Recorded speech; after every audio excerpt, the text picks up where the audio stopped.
The journey to Mount Sinai. Exodus chapters 16 through 18.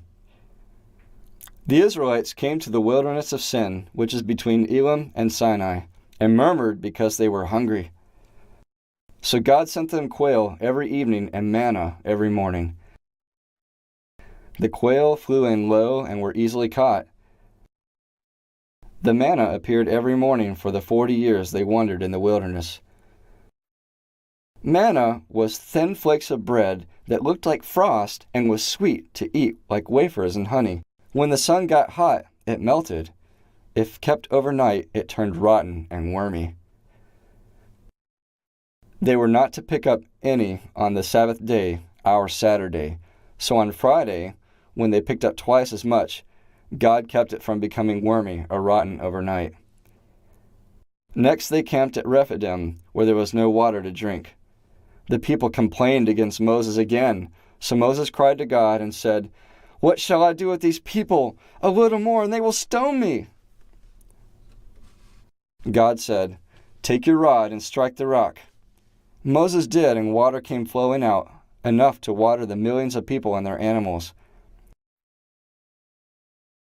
Then the nation of Amalek came to fight the Israelites at Rephidim. Moses told Joshua, "Choose men to go out and fight." The next morning they fought Amalek.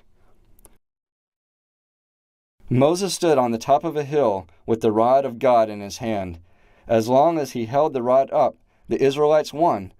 But when his hands grew tired and he let down the rod, Amalek won. So they put a stone down for him to sit on.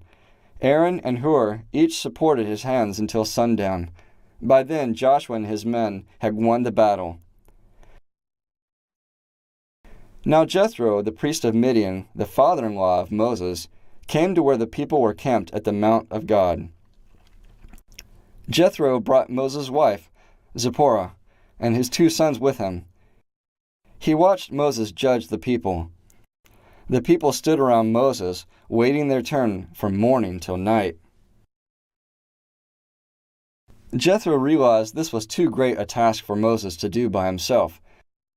So Jethro said to Moses, "Choose out able men who respect God, men of truth who hate bribes.